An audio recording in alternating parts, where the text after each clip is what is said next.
Establishments کو للکار رہے ہیں. رواری ٹنل ادھر ادھر زخمی چہر اب کھمبا نوچ رہا ہے. یہ افسوس کی بات ہے.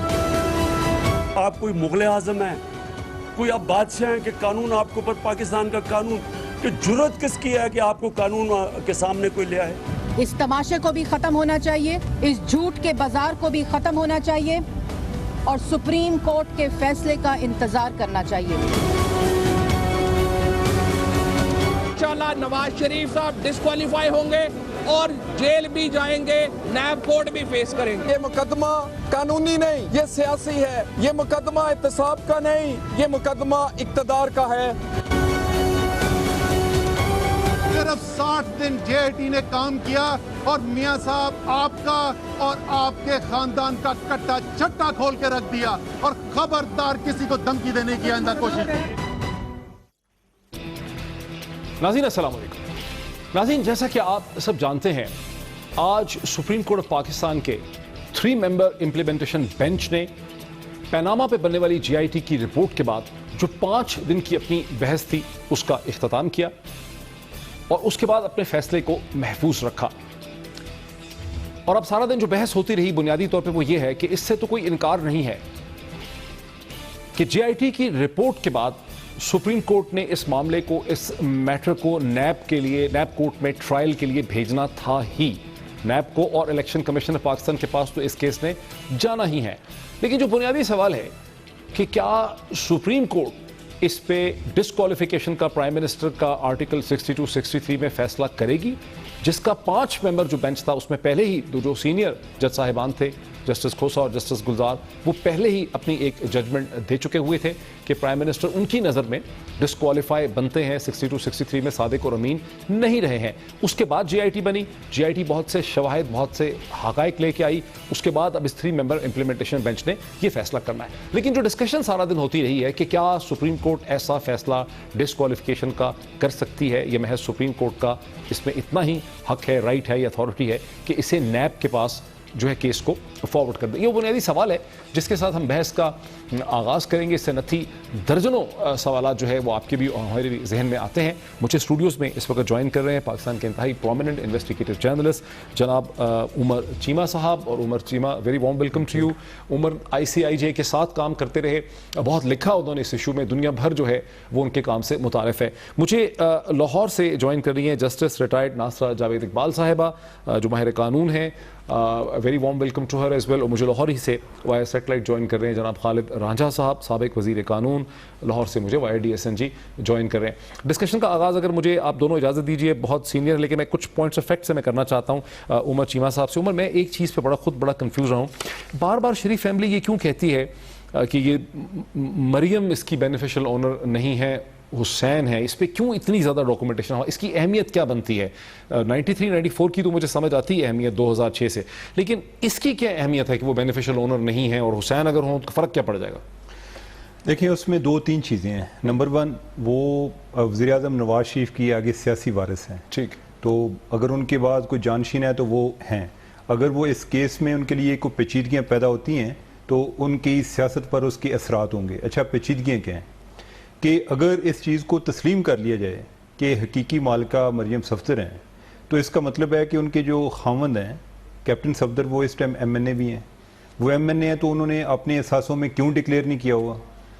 اس بنیاد پر ان کی نااہلیت ہو سکتی ہے, ڈسکوالیفائی ہو سکتے ہیں. اگر وہ ڈسکوالیفائی ہو سکتے ہیں تو یہ ایک ان پر داغ بھی ہے, یعنی کہ جو مریم کا سیاسی کیریئر ابھی کو باقاعدہ سے آغاز نہیں ہوا, لیکن وہ یہ ساتھ لے کر چلیں گی. یہ تو ہو گیا. اب دوسرا پوائنٹ, اچھا دوسرا, ایک منٹ, اور جب اگر وہ بھی چیز ثابت کرتی ہیں تو پھر یہ سارا بار ثبوت بھی ان پر آ جائے گا. آگے جو حسین بیان کرتے ہیں, یعنی کہ صرف اس چیز پر تو ختم نہیں ہو جانا نا, آگے منی ٹریل جو ابھی تک کوئی بھی نہیں ثابت کر پا رہا, وہ پھر مریم کو یعنی کہ اپنے وکیل کے ذریعے بار بار ان کو بتانا پڑے گا کہ قطری کے پاس کتنا پیسہ گیا اور ادھر سے ہمارے پاس کیسے آیا اور میں نے کس طرح. ہمیں یہ کیوں نہیں پتا چل رہا کہ 2006 سے پہلے یہ ایون فیلڈ ڈپارٹمنٹ سے نیسکول نیلسن کس کی تھی, یہ ہمیں کیوں نہیں پتا چل پا رہا اتنی بڑی تحقیق کے بعد؟ یہ اس لیے نہیں پتا چل رہا کہ اس سے پہلے یہ انفیکٹ یہ بینامی کمپنیز ہیں, ٹھیک, اور جب 9/11 ہوا ہے امریکہ میں جو ستمبر 2001 والا واقعہ، تو اس کے بعد پوری دنیا میں قانون سازی میں بھی تبدیلی آئی،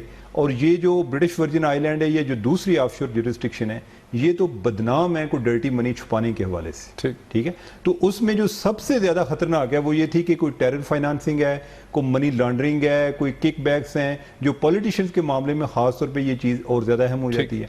تو یہ پہلے چل رہے تھے بیرر شیئرز پہ، یعنی بیرر شیئر اسی طرح ہے کہ اگر ایک 5000 کا نوٹ ہے تو وہ جس کی جیب میں اس کا نوٹ ہے، ٹھیک. تو 2006 سے پہلے وہ بیرر شیئرز کی شکل. یہی رک جائیے.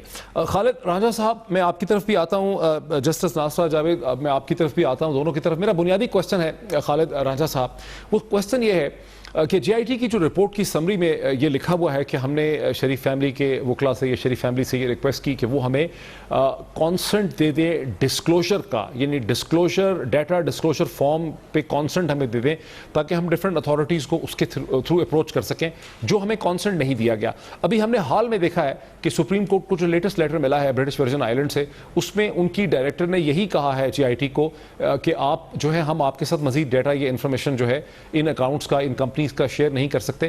مجھے قانونی طور پہ یہ بتائیے as the ex law minister as well کہ اس کی کیا اہمیت ہے، یعنی اس کو قانوناً ہم کیسے دیکھیں کہ شریف فیملی جو ہے وہ ڈیٹا اوپن کرنے کا برٹش ورجن آئی لینڈ سے کانسنٹ جے آئی ٹی کو یا سپریم کورٹ کو نہیں دیتے ہیں؟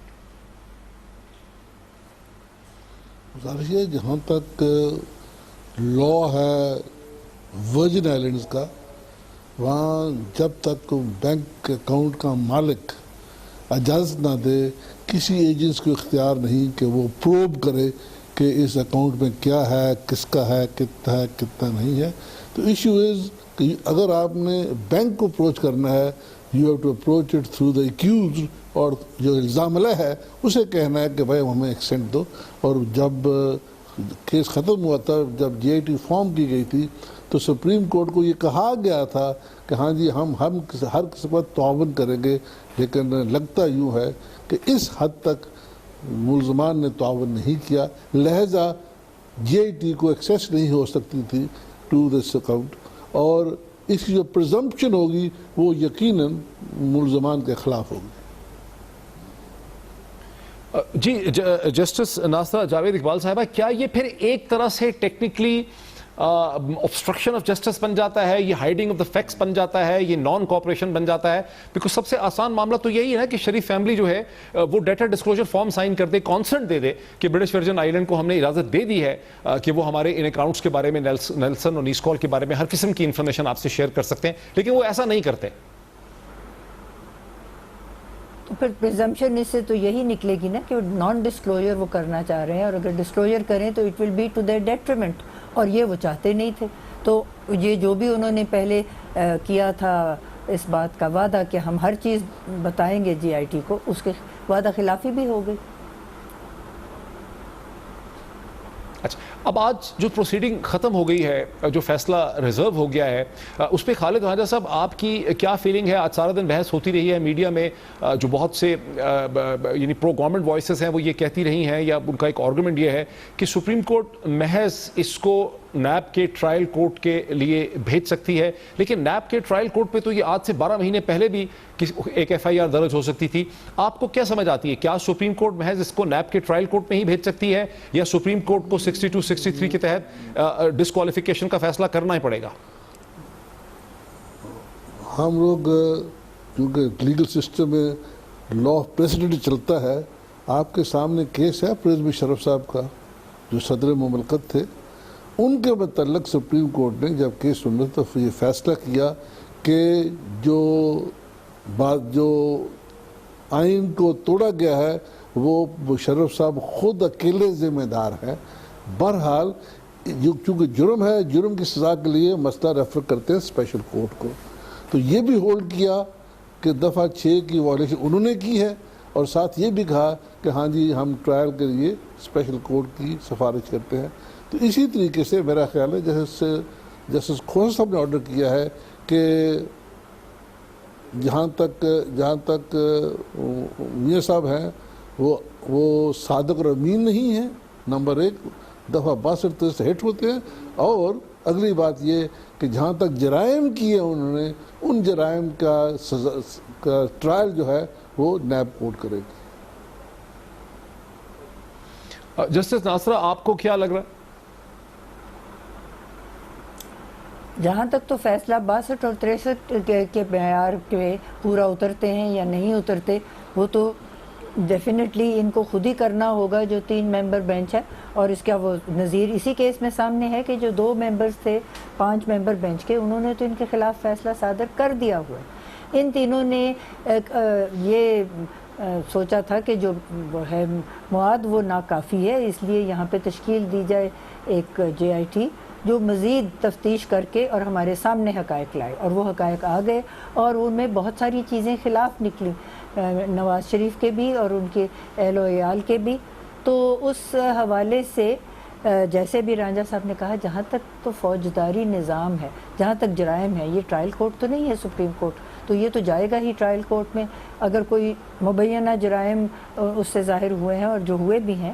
لیکن جہاں تک اپنی اہلیت کا تعلق ہے نواز شریف صاحب کا، وہ تو اسی بینچ کو لامحالہ میں سمجھتی ہوں کرنا ہی پڑے گا. کیونکہ اگر یہ پرائم منسٹر رہتے ہیں اور یہ فیصلہ بھی چلا جاتا ہے ریفرنس میں، تو جب پرائم منسٹر ہیں اور وہ سارے جو ہیں اداروں کے ہیڈ وہ ان کے ماتحت ہیں، including the accountability courts and the chairman NAB, تو پھر ان کے خلاف فیصلہ ہو نہیں سکتا. فیصلہ وہاں پہ ہو نہیں پائے گا. مجھے ذرا عمر چیمہ صاحب کی طرف آنے دیجیے. وہ 4 فیکٹس جو ہیں آج سارا دن سائٹ کیے ہیں وکلا نے، جب ہم سعد رسول صاحب کے ساتھ بیٹھے ہوئے تھے سارا دن دنیا کی ٹرانسمیشن ہوتی رہی. اس میں ایک مسئلہ تو 2006 کا جو کیلیبری کی ریڈ کا ہے کہ 2006 میں وہ ایگریمنٹ، وہ تو کورٹ نے بھی مانا ہے کہ وہ کاغذ بن نہیں سکتا تھا جنوری 2007 سے پہلے. دوسرا FZE کیپٹل کا ہے کہ اس کا ڈسکلوجر نواز شریف صاحب نے نہیں کیا. تیسرا جو سیل ایگریمنٹ ہے 25% 1980 کا، کہ اس کا اوریجنل کس کے پاس ہے اگر اس کی کاپی اٹیسٹڈ سبمٹ کر دی گئی ہے. اور چوتھا 45 ملین ویلتھ ٹیکس کا ہے 2014 اور 13 کا. آپ کو کیا سمجھ آ رہی ہے کہ ان کی موجودگی میں کیا سپریم کورٹ ان 4 چیزوں کو اگنور کر پائے گی؟ کوئی اس کا جواب آپ نے دیکھا ہے کہ آیا ہے سامنے؟ نہیں، میرے خیال مجھے جو اس میں سب سے زیادہ سنجیدہ معاملہ لگتا ہے وہ ان کا ہل میٹل اسٹیبلشمنٹ کا ہے. اچھا، ہاں، وہ اس لیے لگتا ہے یعنی کہ 2 چیزیں ہیں. ایک تو یہ ہے کہ جسٹس اعجاز افضل صاحب، ان کی جو ججمنٹ ہے، جو اس کا ایک انہوں نے پیرا کوٹ کیا ہوا ہے اپنی رپورٹ میں، کہ جس میں انہوں نے کچھ سوالوں کے جواب مانگے تھے کہ آپ یہ چیک کریں کہ اس کا کوئی بینیفیشل اونر اور تو نہیں ہے، کیا یہ کوئی ڈائریکٹر وغیرہ اس کی ڈمی تو نہیں ہے، اس طرح کی چیزوں کے بارے میں.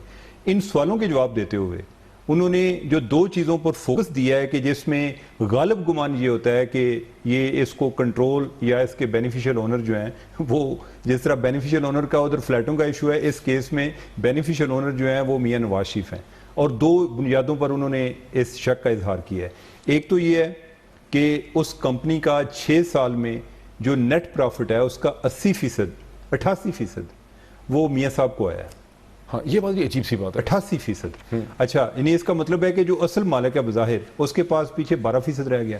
تو مالک تو نہیں ہو سکتا. یہ ہے کہ میں نے کوئی بزنس شروع کیا ہو اور میں کوئی ایک ادھر کیئر ٹیکر رکھا ہو، تو میں اس کو کہوں کہ 10% یا 15% میں تمہیں دوں گا، تم اپنا ایمانداری سے کام کرنا، باقی پیسے جو ہے انویسٹمنٹ میری ہے.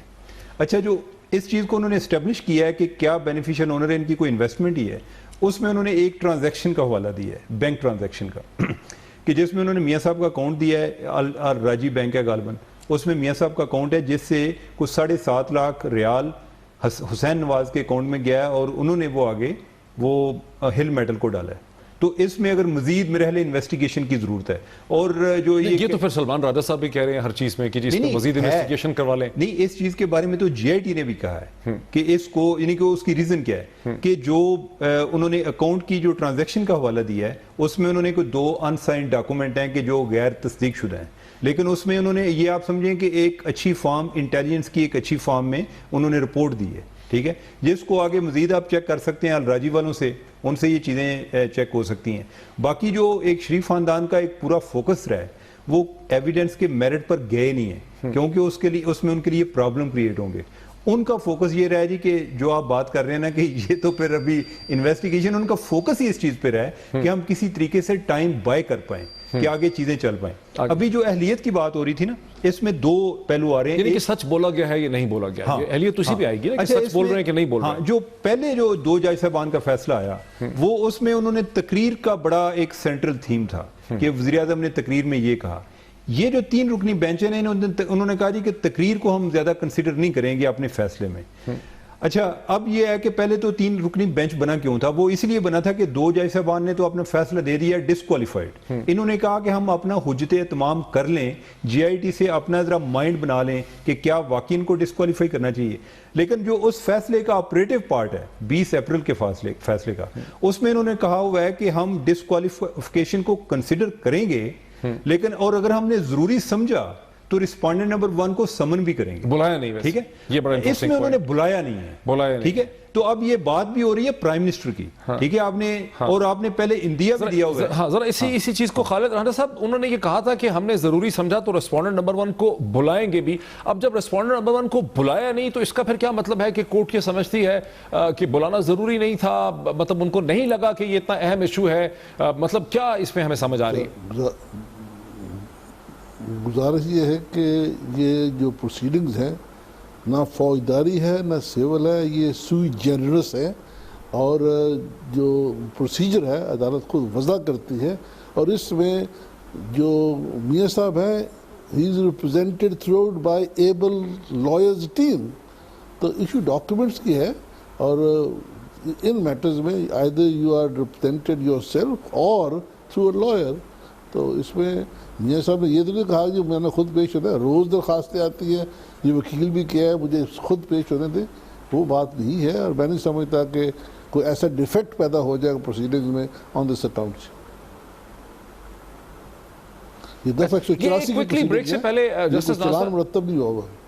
جی جسٹس ناصر, پہلے دن منڈے کو جج صاحبان, ایک جج صاحب نے یہ ضرور کہا جب ان سے سوال پوچھا گیا کہ 5 ممبر کے پاس ہی واپس جائے گا اوریجنل بینچ پہ یا آپ لوگ ہی فیصلہ کریں گے, انہوں نے کہا اس پہ ہم نے ڈسکشن کرنی ہے, صلح مشورہ کرنا ہے. آپ کی کیا اس میں سینس ہے لاجکلی کہ کیا اوریجنل بینچ کے پاس اس کو جانا چاہیے فائنل فیصلے کو ریکمنڈیشن میں, یہ کہ اب 3 لوگ ہی فیصلہ کریں گے, 3 جج صاحبان؟ یہ تو کیس آف فرسٹ امپریشن ہے کیونکہ اس طرح کا واقعہ پہلے ہوا نہیں. تو اب یہ مجھے تو یہ نظر آتا ہے کہ یہی 3 ممبرز ڈیسائیڈ کر لیں گے, کیونکہ 2 کی تو ڈیسیژن ہمارے سامنے ہے.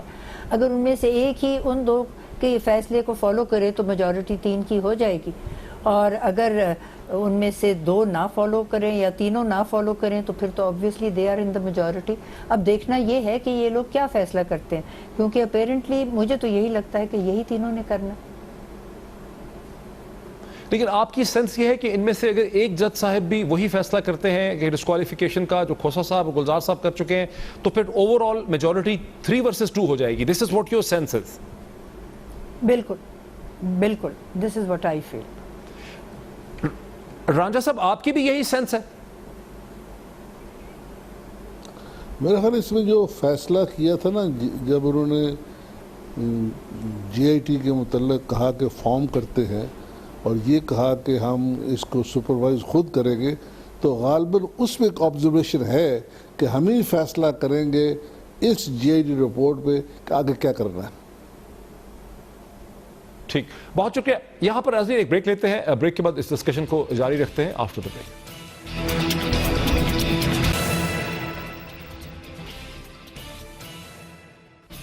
ناظرین ویلکم بیک. بنیادی سوال آج تمام ذہنوں پہ یہی ہے کہ سپریم کورٹ آف پاکستان وزیر اعظم نواز شریف صاحب کو ڈسکوالیفائی کرے گی یا محض کیسز کو نیب اور الیکشن کمیشن کے سامنے فارورڈ کر دے گی, ریفر کر دے گی.